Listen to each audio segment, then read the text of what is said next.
Funding for This Is Nashville comes from you, our listeners, and Alliance Bernstein. Since 2019, employees have impacted our community by giving more than 5,000 hours of volunteerism in Middle Tennessee.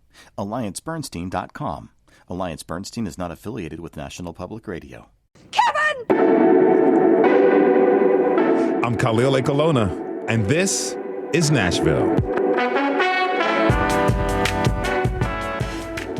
At the June 4th Metro Council meeting, Council approved the $200,000 settlement that would ensure Director Daniel Singh's resignation from the Metro Arts Commission.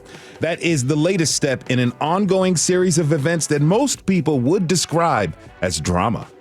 How did we end up here? It's complicated. Last week, we dedicated an episode in attempt to untangle the string of events. What we didn't anticipate was that string was long. Really long, so much so that we didn't have time to get to a guest to hear their perspective. Now, in that episode, we heard about a budget deficit that turned into a surplus. We learned about accusations of racism and a hostile work environment. We also heard about the mistrust between the arts community and Metro government that seemingly runs rampant. WPLN's Char Daston has been keeping a very close eye on this saga. Head to WPLN.org to read his stories for more. But now let's talk about the latest move. That is the recent Metro Council meeting. Note that Daniel Singh's date for retirement is today. So here with me again is Metro Councilwoman for District 32, Joy Stiles. She's joined by Jamie Holland, Daniel Singh's lawyer and former Metro Council member himself. Councilwoman Stiles, Jamie, thank you both for being here. Welcome to This Is Nashville. It is always delightful to be here with you, so thank you for having me back. Good to be seen, but you just went from top of the totem pole to near the middle by calling me a former council member, Khalil. Well, you know, I got to give respect where respect is due, right? Okay. So, I want to begin by getting a better sense of the settlement between Daniel Singh and Metro Arts. Jamie, you're his attorney. Can you explain it to us? Well, while I was waiting in the chairs out there, I submitted his letter of resignation to the chair of the Arts Commission with a copy to the law director. So that just happened. And there's going to be withdrawal of a complaint he filed with the Tennessee Human Rights Department. And that's it. And then we're looking for $200,000 in the balance of any of his wages. Is this process that what you've all gone through in this, is this normal for Metro? I mean, that's a tough question for me. I've got a lot of experience with the metropolitan government in the last 20 years. I've seen underneath the curtains. I've seen beneath the cushions. It's pretty typical in my estimation, but for other people, it may seem atypical. But the reason why we're all here, in my opinion, is that in July 2023, when the Arts Commission took a vote dispersing what the council had appropriated in the amount of $2 million to the artists on an equitable basis, when that happened, a wheel broke loose. And a commissioner didn't like it and called the law director about it. And instead of defending the metropolitan government from potential legal liability, that became a ruse to protect legacy organizations who were losing money, and frankly was a act that violated the law because the council appropriated the money and the law department, as reflected in the Metro Human Relations Commission report, what I've called the greatest public service document in my history of dealing with Metro, where those commissioners put it all on the table of what happened in executive session with the Department of Law. And that's what got us here. And then, some people got their feelings hurt, Khalil. Mm-hmm. And when powerful people get their feelings hurt, look out. And that's led to the resignation of your client, Daniel Singh. That's correct. That was negotiated in the last few weeks. Did you think council had to vote for this? They voted for it Tuesday, but prior to that vote on Tuesday, did you think it was going to happen? I don't believe anything's going to happen until it happens when it comes to politics and votes of legislative bodies. When I see the votes on the boards, when I believe it, not until. What can you share with us about the difficulties of getting to this settlement, like how you worked it out with? Because we've heard through the grapevine that Daniel Singh was originally only offered 5 days of payment and health care through the end of the month. Speak to that for me. I could say that's fair assessment of what was originally offered. And, I was kind of shocked by it, actually. And then later, as the process played out, the Department of Law's hiring 4 or 5 different law firms to represent various departments due to the conflict of interest because the Metro Human Relations Commission report put them in the center of the controversy and the actor in the play. And I think there was mistakes were made along the line that eventually it's time to cut losses. Because in the end, if Daniel Singh and I had worked through the process to file a lawsuit, then the legal department can't represent the city. In this case, why? Because multiple lawyers in that department would indeed be fact witnesses. The Department of Law would have spent $500,000 up to $1 million to litigate that case all the way in federal court through trial. $500,000 to $1 million to potentially litigate a case. And it's $200,000 to go to Daniel Singh as a part of this settlement. And that's a reflection of his annual salary. Okay. And, Councilwoman Stiles, what is the actual cost to Nashville? Where is this $200,000 coming from? It's supposed to come from judgments and losses. That's where it should be coming from. But instead, it's actually coming from $3 million that our finance director decided to allocate into a separate fund for the art department, specifically saying $200,000 of the $3 million is coming out, which led to one of my colleagues asking a fantastic question of, we haven't seen this happen before. Traditionally, payments come out of judgments and losses. So are you saying now that we can just go and raid different departments if we decide that we want to give a settlement in the future based on an employee for a particular department? And our legal director couldn't answer that question at the time. Again, more shenanigans, right? There are things that you can do under the purview of your job position. That doesn't mean that you should do it. So suddenly, out of nowhere, we're doing new procedures that no one has seen happen before.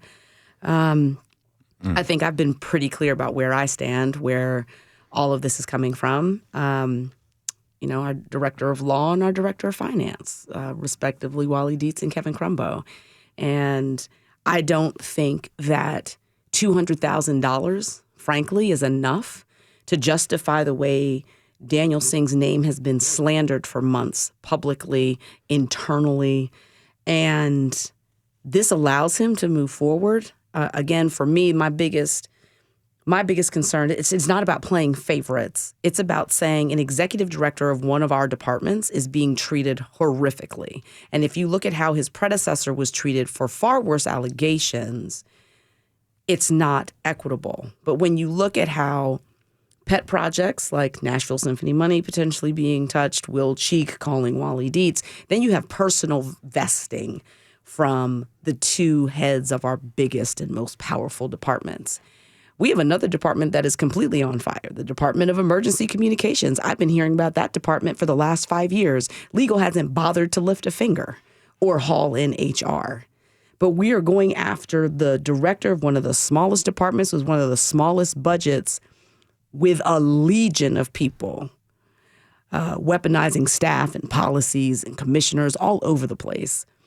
I think $200,000 is a pittance. I also think it says we know that if this went to court, we were going to lose. And I genuinely believe that we would have, because his rights have been run roughshod over for months. All right. So speaking about this $200,000 that you all voted on Tuesday, we heard about some fireworks that occurred during the Metro Council meeting in relation to the apparent deficit in the Metro Arts budget. Metro Director of Finance appeared to answer a few questions. We reached out to Director Crumbo on Wednesday to appear on the show and did not hear back, but the meetings are recorded. So we have a clip of him responding to Councilmember Terry Vo's question about the deficit. Let's hear it. Yeah, look, I know it's late, so I won't belabor the accounting for this, but we have been headed to a loss for Metro Arts for months now. The original computation of that earlier in the year was about $100,000 to $200,000 or so. The year is not over yet. We still have a ways to go. I'm still expecting them to incur a loss. There are two types of losses to keep in mind. There's one that is its general operating loss, and then there is one of which I would add to that all of the millions of dollars we're paying out and commitments that were made by the director and the board that were not part of the budget that this body passed last year. So the first loss right now I'm still expecting to be sizable. The second loss even larger. There is some chance that we will mitigate that by having cut back on contracts and things, and that first loss will be a lot less, but I am still expecting a loss for the year. In terms of the accounting here, the monies that were transferred to the law department are generally allocated judgments, losses, other things that the law department does, and it's really their choice as to what bucket they would like to take that from. Here, I think it's coming from this bucket, and if Director Dietz chooses to go a different direction, that's really his discretion. Now, Councilwoman Stiles, this seems to directly contradict his own department, what they said about there actually being a surplus of funds. So are we at a deficit? Does Metro Arts have a surplus? Explain this to us. Are you confused by the word salad that you just heard? Welcome to the party, because council members are asking all these same questions. You sent, and let me be clear, the very last department hearing that we heard was from Metro Arts. Present was the current interim chair of Metro Arts, the Arts Commission chair, and the Director of Finance for Metro Arts. The majority of answers that were provided during that hearing all came from the corner from Metro Legal and Finance, the two individuals that Dietz and Crumbo sent up to deliver information. So when he says during the meeting, which you didn't play, I don't know where this 48,000 number is coming from. Pay attention to the face of his employee behind him, because she's the one who delivered that information to us at the hearing to say a surplus of 48,000. Now, I would assume that she would have run all this information by the director, who has taken over a department on the premise of fiscal malfeasance. And now we find out during that hearing, oh, I'm sorry, mea culpa, that was a misinterpretation. There's actually a surplus.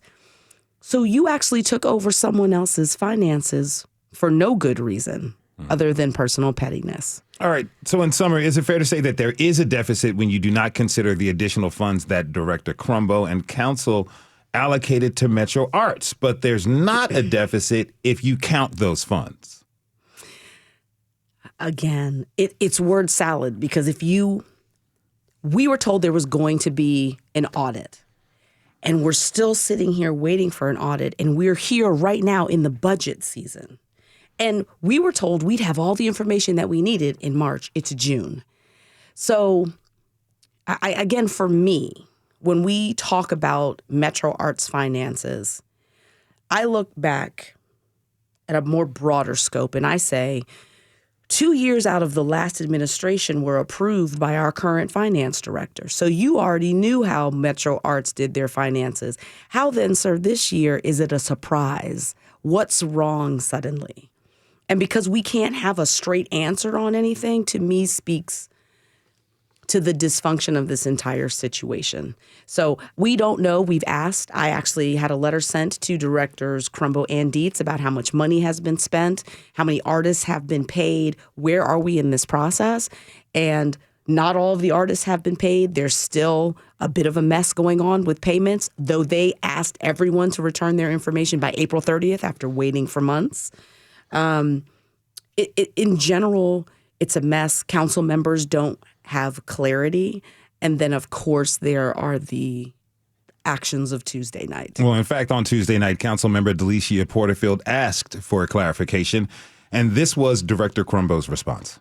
You're recognized, sir, to respond to that question. Yeah, please. sure. So look, I'm going to do the best I can. I know it's getting late and so forth, and setting aside the foolishness of Councilmember Stiles and some of the things that Mr. she had to say. I know we're having, sir, listen.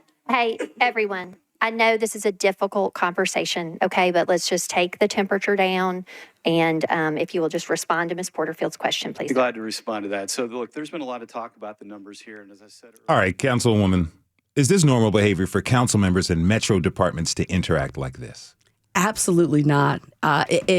If you could turn the volume up on the clip that you just played, you would have heard the audible gasp of all of my colleagues. For a director of a department to assume that he could speak to the legislative body of this city in that manner, it blew a lot of people away. It did not blow me away. I've been interacting with these two individuals now for months. They have sent out minions to carry out their bidding over months. And as I tried to explain to colleagues who we really were dealing with and not these affable faces that they like to give us, in that moment, they got to see the individual that I've been talking about. Now, Jamie, you were a council member. Give me your thoughts on this. Was it like this when you were serving? Well, we didn't get in our feelings too much or as much, but I don't want to go back to that time, Khalil. But I would just say this, what that display was, it took over a year's worth of arts drama and you just put it into about a 15-second clip. That's exactly what's been going on. Some entitled, powerful people got their feelings hurt. That's why we're here. Then they engaged in some sophomoric behavior. I've long said, if anybody knows me, that Metro Legal runs the city. And nothing disabused me of that notion. Except I've come away from this, especially after the foolishness comment, that the finance director is super powerful. And this is a legacy problem in as much as this all originated under the Cooper administration. And Mayor O'Connell's office has had to deal with it, left with the damage. If you're just tuning in, this is Nashville, and I'm your host, Khalil Ekalona. We're talking this hour about the Metro Arts Commission in part 2 of our conversation on the embattled department. My guests are Councilwoman Joy Stiles and attorney Jamie Holland. Now, before the apology, have you heard anything from him, Councilmember Stiles? Nicole Williams at the scene reported that Joy Kimbrough tried to approach Crumbo after the meeting in support of you, and some others got involved. Have you talked to him since? Oh, no, nor do I expect to because of his entitlement. He feels that he's owed an apology. In what world where what took place on Tuesday after what's taken place for months, do I owe you an apology? Because in the midst of all of this, as I said, I mentioned this on the last show, slander is the name of the game for legal and finance.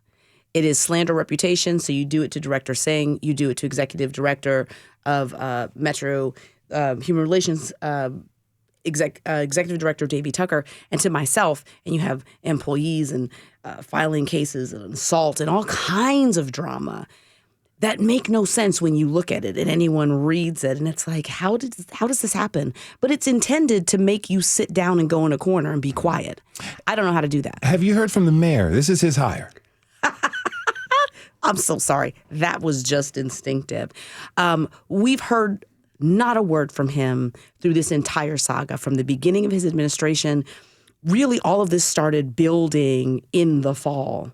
And we didn't get a comment. I think we got a letter in March internally, basically with a bit of a snippy attitude about what we're handling it. We're gonna get the artists paid. But there's been no front-facing communication. There's been no support of the artistic community that he touted last year. I support you guys. I'm a one of you. I'm a DJ, and I'm going to give 1% of the budget. Crickets. Crickets. Jamie.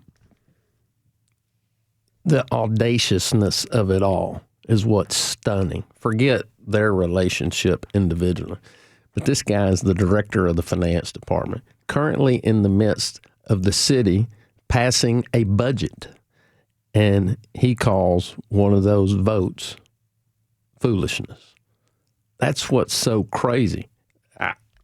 The vice mayor should kick the entire administration out of the room, period.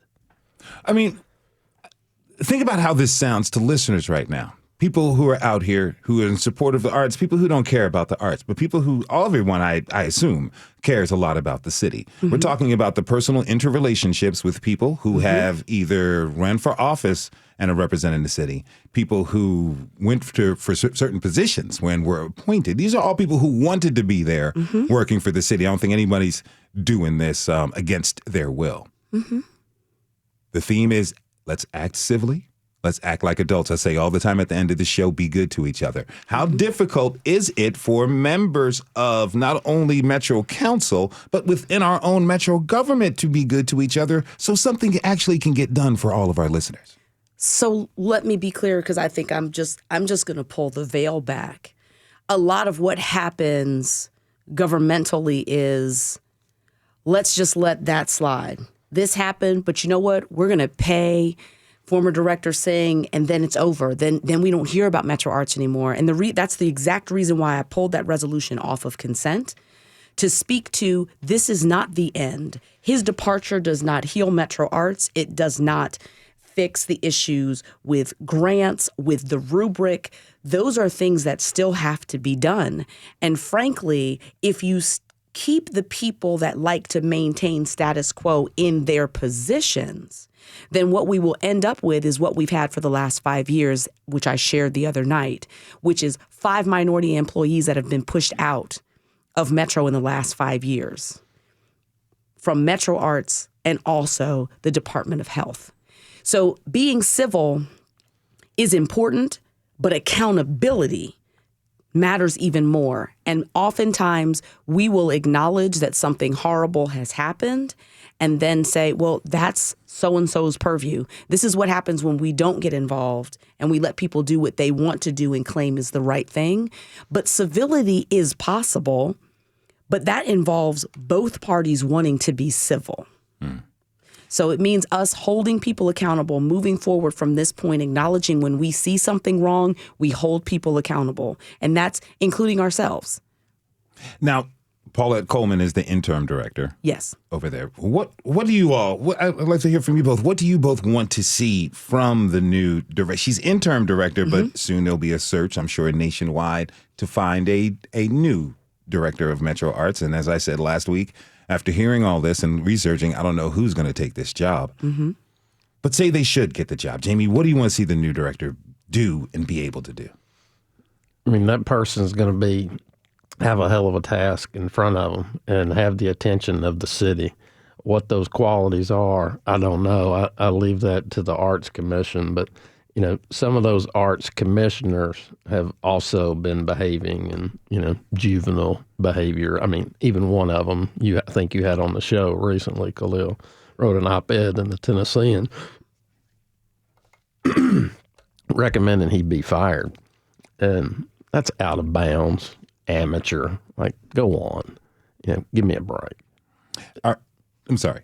Go ahead. Now, can you tell us what's next for Daniel Singh? I mean, some people really appreciated what he's done. Do you think he's going to stay in the city? Is he leaving? He would have to answer that, but my next task is making sure he gets paid all the money that he's owed from the Metropolitan government. All right. I really appreciate you being here. Jamie Holland is the attorney for Daniel Singh. He's who was the former director of the Metro Arts Commission. Again, Jamie, thanks for being here. Thank you. Councilwoman Joy Stiles will be back with us later in the hour, but now we're going to take a break. When we return, we'll meet some local artists to get their perspective on issues surrounding Metro Arts. We'll be right back. This is Nashville.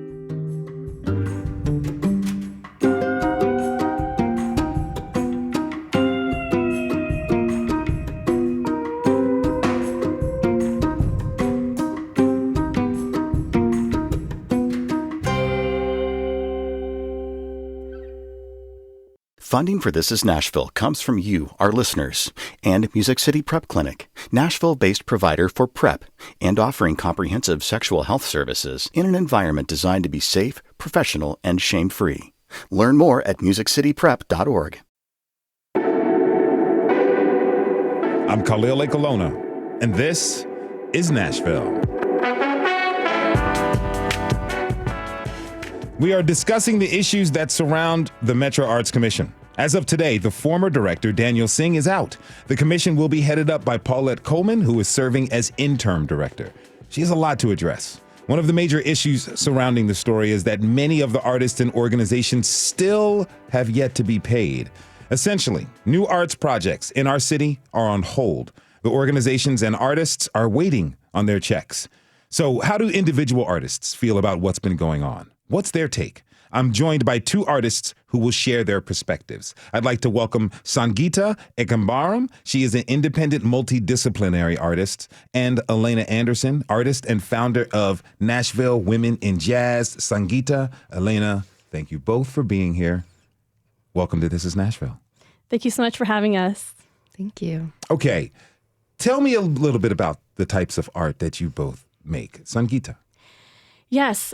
So I kind of grew up in a multi-musical home. My dad was an Indian classical musician, a percussionist. I just had a natural curiosity for all forms of art, especially art from other cultures. So as a child, I did a lot of research. I ended up going into the field of cultural anthropology because of this great interest, but I also have always loved to sing. So I'm also an opera singer and have done quite a bit in that field. And in the recent past, I have been doing my own independent projects, sort of combining all my different disciplines with singing and dance and just general curiosity about the world and musical culture. In entertainment, they call the old school actors a triple threat. If you could sing, dance, and act, it sounds like you're like the quintuple threat.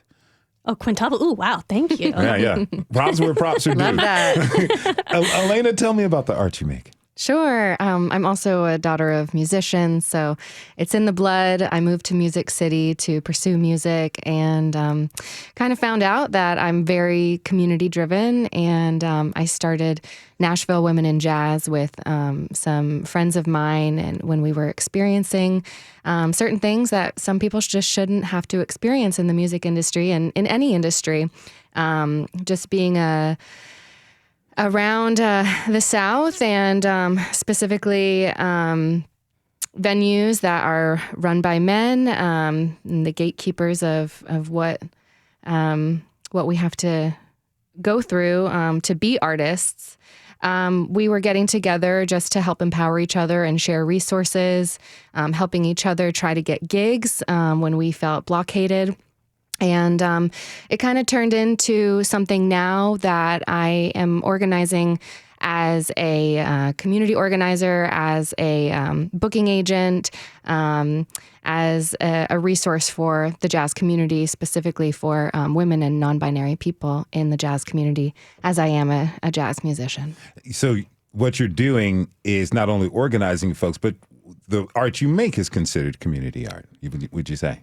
I'd say so, yeah. I'm really holding the bar in equity within the jazz community, trying to encourage folks to look around who they're hiring, how they're hiring them, what they're paying, and just really trying to let people understand how we can become a more equitable community in the jazz world and beyond in the music community as well. Sangeeta, tell me about what community art means to you.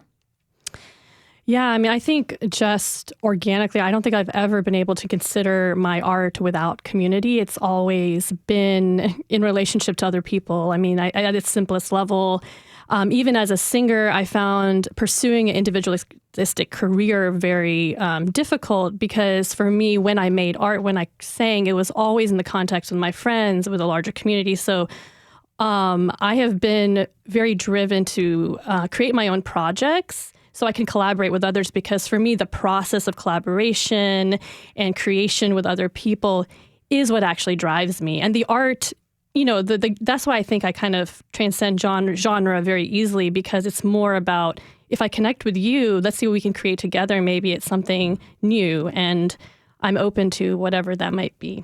Okay, so give me a little background give me a little bit about your backgrounds with the commission. What are your relationships with the Art Commission? Sangeeta.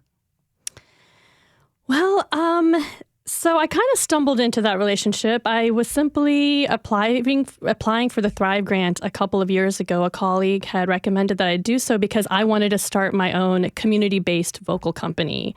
And she was like, well, they have the Thrive Award, which you can get $5,000 starting off, and that could be something that could kickstart your first project. So, and this last year, when Director Singh came on board, they expanded the Thrive program to allow for people that had applied before to apply again, and they raised the limit. And I was like, this is great because we had 1 year, but that was just one project, and now we can really build on it, and I would love to go into it. So just with everything that happened last year and being an applicant and then experiencing the vote and then the revote and that whole process, I became immediately curious about what had happened. And so then I started becoming involved in the advocacy that followed. Okay. Elena, what's your history with the Metro Arts Commission?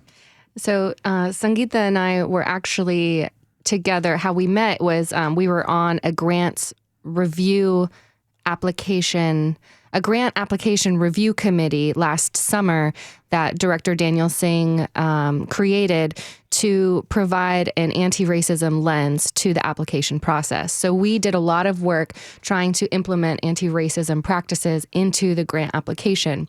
While we were there at the Metro Arts building, a commission meeting just happened to be during one of our scheduled times of our application. And so while we were there, we watched them fight over the different outcomes that could be awarded for the Thrive funding. And that's kind of when we started realizing, oh, they will not be implementing any of the practices that we have just spent hours and hours and hours of creating. And we then watched what unfolded. And so at that point in time is when we started organizing Arts Equity Nashville and showing up to all of the Metro Arts Commission meetings, all of the Metro Arts meetings, Metro Council meetings, and then the Title VI complaint came. Tell me about that. You were both a part of the Metro Human Rights Commission Title VI complaint. Tell me about that. So when we were told that we were going to be funded July 21st, 2023, we didn't hear word from Metro Arts for several weeks. And we got some vague emails about, we're in conversation with other departments and we're trying to find the best solution. And it all started sounding a little suspicious, not knowing when that money was coming in. Then we find out that there was going to be a revote on August 17th, 2023. And by that point, So Lydia Youssef of the El Mahaba Center had been one of my community partners. We had been kind of in conversation talking about, well, what's going on in this situation? We need to show up to the August 17th meeting and see with our own eyes. And for me, it was kind of my first time being at a commission meeting. And that morning, there was 2 hours of public comments that it was quite a sight to see. There was a clear divide between community-based artists and a very diverse group, all BIPOC artists for the most part, and versus a lot of representatives from certain arts institutions in town. And there was a clear divide between community artists who were really saying this Thrive funding is literally the livelihood of our projects. It is the only way that we've been able to put on some of the projects we put on in the community. And then there are people arguing against that, arguing that you can't use race as a factor in determining the distribution of money, which was actually not what they did to approve Thrive. It was actually a race-neutral decision. But arguing against race as a factor, but then arguing for it when it suited them getting more money. So when you're in that meeting and you saw that, I just thought to myself, you cannot be at this meeting and have a conscience and then vote to then cut that Thrive funding in half. And unfortunately, that is what took place right after those public comments. And that really inspired me. It made me want to get involved. And Christine Hall and Lydia Youssef came up with the idea that they're going to file a Title VI complaint. So they're like, this is an easy win because this was clearly a case of racial discrimination. And I was like, I'm signing on. So there were 5 of us that signed on to that original Title VI complaint. And soon after, like in a very short amount of time, we had over 80 artists sign on as well. Now, I understand that race as a factor came up because of the Supreme Court's affirmative action decision, right? Yeah, I just want to let a note for our listeners. We did ask Metro Human Relations staff, commission staff to appear on the show. They were unable but provided this statement, quote, "We are actively engaged in a voluntary consultation process towards finding resolutions in the Title VI complaint," end quote. "We hope to be able to include them on conciliation process, pardon me. We hope to be able to include them on a future show."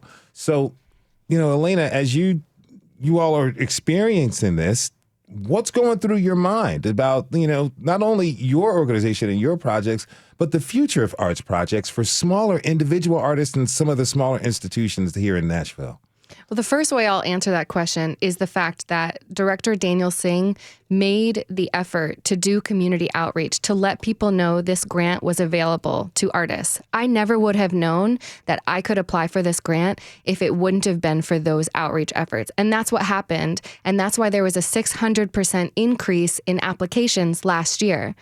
So that's the first way I'll answer that question. The second thing I'll say is that I had planned for a 9-month project that turned into a 5-month project because our funding was cut in half. And so now I'm even needing to pivot now that we have won the rest of the award that we were already promised. But here's the other thing. We have to provide, as artists, the reporting for the rest of the money that we have been awarded. We have to provide the reporting by June 15th. I have not even received my money yet. So you have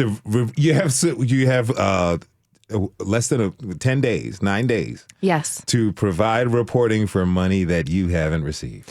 And I was only just given the paperwork from Metro Legal 2 days ago that was the wrong paperwork that had another applicant's personal information, including their bank account number, their routing number, their social security, and their home address. So you're saying that I had to send that back to legal and tell them that they had sent me that information improperly, and I had to get another correct form to fill out and send back. So that has delayed my project even further. I'm sure it caused some fears that, showing Metro Legal's negligence in ensuring that personal information of an individual is hidden from others. Are you afraid about them making the same mistake with your information? Absolutely. I responded and I told her I need a secure way to send this paperwork back to you. And Metro Legal responded saying that they talked to the people that they talked to, and they said they would send me an encrypted way to send it back. It did not feel encrypted. It did not feel safe, but that's what I had to do because I only have 9 days left to finish out my project, spend the rest of my Thrive Award, and provide adequate reporting to make sure that I have access to future Thrive Awards or any type of grants awarded by Metro Arts. If you're just tuning in, this is Nashville, and I'm your host, Khalil Ekolona. We're talking this hour about the Metro Arts Commission. My guests are artists Sangeeta Ekambaram and Elena Anderson. Now, we originally planned to have Isabel Tipton-Crispin back on the show since we were unable to include her on the show last week. However, she declined. She cited concerns with guests and a balance of opinions. She said in an email, quote, "Although I agree with many of the Arts Equity Nashville's core points, they have repeatedly disparaged artists and arts organizations personally, including myself, and they routinely post disinformation," end quote. I really want to hear from both of you on this. What are your responses? Is that a widespread opinion out there? Sangeeta. It might seem like maybe that's a vocal opinion, but literally, we also receive a lot of support from the artists, especially the ones that sign on to our complaint. They tend to be working artists. They tend to be the ones that understand what the original vision was. They were the ones that were affected by the August revote. They're the ones that are most affected by the inequitable funding in the city that's taken place for years. And what I tend to notice that, I'm totally open to taking accountability for misinformation and having conversations, but it does seem that most of that criticism comes from people who have a very narrow definition of what funding models should look like. They usually or have narrow definitions of what art making is in the city, which tends to favor like large arts institutions, institutions that specialize in one kind of art, instead of the actual art that reflects the demographics of the city, which is actually diverse. It's on the ground. It's spread throughout the city. It's not located in just certain neighborhoods or in downtown or in large buildings. It's the actual art making, and they also tend to not see artists as working artists, as workers, just like any other field of employment or labor and creation. So that's my first response to that. And it is not, you don't take personal accountability, but I think those sometimes tend to be the loudest voices, but they're definitely not the majority of voices that are supporting the work of Arts Equity Nashville. Would you agree with that, Elena, real briefly before I go to break? I would agree and say that I think a big divisiveness comes with ego. Some people who are a part of these larger and smaller arts organizations, they are centering themselves in this talk of equitable funding. And we as artists, individual artists, are trying to champion equity for all of the artists of Nashville, including those of small arts organizations and large organizations, but most specifically individual artists. All right, we got to take one more break. Both of you, please stick around with us so we can continue this after we come back. When we come back, we'll talk about how the issues within Metro Arts impacts local artists, Metro Council operations, and the city at large. You got a question? Join the conversation. Tweet us at This Is Nashville. We'll be right back.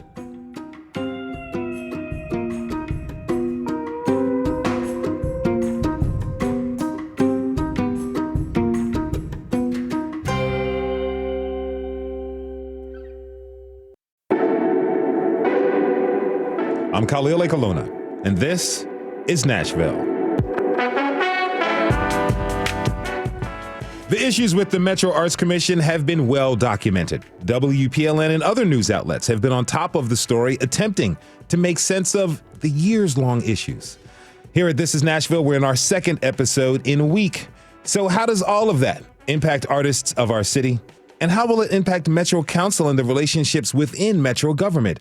Here with me are local artists Sangeeta Ekambaram and Elena Anderson, and also joined by them is Metro Councilwoman Joy Stiles. She's back with us. Okay, I've got like less than 10 minutes, so we have a lot to get to. As I mentioned, last week we aired this episode to give us a better understanding of what is going on with Metro Arts. Councilwoman Stiles, you were on for the entire hour last week. What have you heard from folks since last week about that appearance? Oh, I have had so many compliments to being able to hear what's really happening with this situation. Because about your question previously to civility within government, oftentimes it's a lot of lying to the public. Yeah. I'm not here for that. I didn't run for that. I ran because there were things that were broken, and I knew that I wanted to address them. This is a broken situation. It's why I'm involved. And we thank you. You're very welcome. There were a lot of people that really didn't understand the ins and outs of what was happening with Metro Arts. There were a lot of statements that were like, Metro Arts seems like a mess, but I don't really know what's happening. And so the show last week really opened a lot of people's eyes, followed by this week's council meeting. The veil is starting to fall. Masks are starting to slip. But before you ask me your next question, I really want to get on the record. I support all arts organizations here in Nashville to make Arts in Nashville a wonderful program. I don't care if it's large or small. I just want to make sure that our process is fair and that everyone should be hoping to get a grant and not some people expecting one and some people hoping for one. So I do want to ask this, Sangeeta and Elena, how does this impact people who aren't artists? How is that happening? How does all this with Metro Arts, the people who are our listeners, the people who apparently claim that they love the arts, how is all of this drama impacting them? If independent artists do not get funded to provide community projects, every piece of art that you can experience in Nashville, you will have to pay for. We should have more community-funded art programming so that where we live in Music City, people can experience art every day, and it's accessible for everyone that lives here. Sangeeta? Yeah, and just following that point, I think the more we invest in the diversity of the art making, which inevitably means pouring funding into individual artists and small and micro organizations. It's not to somehow say, like, pit them against large organizations, but it's just because the reality is that funding distribution actually enriches a more diverse soil, and it will put Nashville on the map as this very creative artistic landscape, because it is. If you actually go around the city, there is art making happening all over it, and it should be supported. So Andy Van Roon, I'll get to you in one moment, Councilwoman Stiles. Andy Van Roon is a local artist and filmmaker. He wrote in to say that he wants to be solutions-oriented with all this. He shared this, quote, "The bottom line is that if we had sufficient funding for the arts, then all our orgs, institutions, and diverse artists could be supported. The lack of sufficient funding causes heartache and discord. To argue over whatever scraps of funding are available, that is the fundamental issue. So rather than animosity amongst the community, it would instead be most productive if we collectively brainstormed on how to increase arts funding to embrace all." End quote. And I'll just speak on behalf of Arts Equity Nashville. We have been advocating for just 1% of the city budget to be dedicated to the arts. That has been our overall campaign. So let's speak to the funding, because that is the real story. Again, this is not about internal HR issues that are not for everyone to be engaged in. That's the distraction. The reality is, for over 20 years, Metro Arts has been underfunded. Mm-hmm. Knowingly by every single finance director, including the one that we have right now. And so, from my conversations, it very much was, Metro Arts gets given their $3 and they could do whatever they wanted with. There wasn't a need for accounting at all. And so when we gave them an extra $2 million and it was supposed to be going for equitable distribution, that's really where the upsetting of the apple cart started. But as we're sitting in the budget season right now, I have been advocating for the disparity study, that there were so many conversations about, which one to use and so on and so forth. We're going to get one done that is dedicated to arts. They can use that to create the new rubric for the new grants process. And that is what begins to heal that department and move forward and start to build trust, is that the city makes investments in Metro Arts. And I do know Andy. Andy is correct. My goal before I leave office in this term is to increase Metro Arts funding up to $10 million. And even if we get it to $10 million, we're still under our peer cities. There are some peer cities that are giving up to $30 million a year. Mm-hmm. Arts change people's lives, and we act like it's fungible. It's not. Now, former Director Daniel Singh was on This Is Nashville in December of 2022. Shortly after he was hired, we have a clip from that show. So I heard what was happening in the media, and I understand that it's usually one side of the story. And so I also had done my research before I came, and I felt like equity work takes practice, and it's an iterative practice. It's not something that happens in a straight line. So the fact that there was work happening and that the agency had committed to equity in its mission statement were all good signs for me. And I understood that it'll be messy. We're going to go one step forward, two steps back. And so I came in with my eyes open. All right. I have just over a minute left. Sangeeta, I want to hear from you. Do you think the next director will have an equity goal, or is that going to be pushed on the back burner? We did take several steps forward, and I'm afraid there's like a backlash possibly happening now. I just say the next director, if he or she doesn't have a clear anti-racist sort of agenda or plan in place, I'm just afraid that a lot of the steps we took forward might actually not keep moving forward. So let me jump in here right now because I've been having conversations with the interim director, the chair, and sharing exactly these thoughts.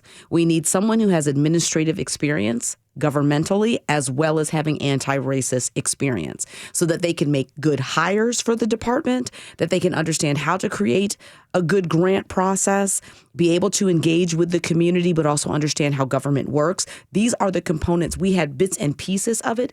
Daniel did a phenomenal job. He is the first Metro Arts director to ever provide a plan for arts in Nashville, ever. He presented to the Women's Caucus, the Minority Caucus. He shared a vision. That's how they got the $2 million last year. So I have hope as we move into this next season, because we are fixing the pieces that need to be fixed.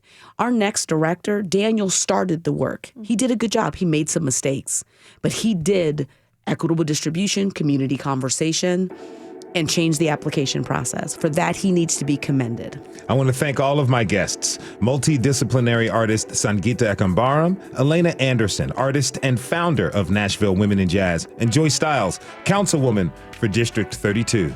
Thanks to you all for being here today. Really appreciate it. Thank you. Thank you.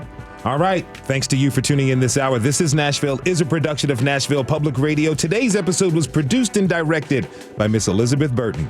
Our technical director and board operators, Liv Lombardi. The masterminds behind our theme music are LaRange and Namir Blade. Listen back at thisisnashville.org or wherever you get good podcasts. And the conversation doesn't end here. Tweet us at This Is Nashville. Find us on Instagram. Tell us what you want from our show by filling out our quick survey online.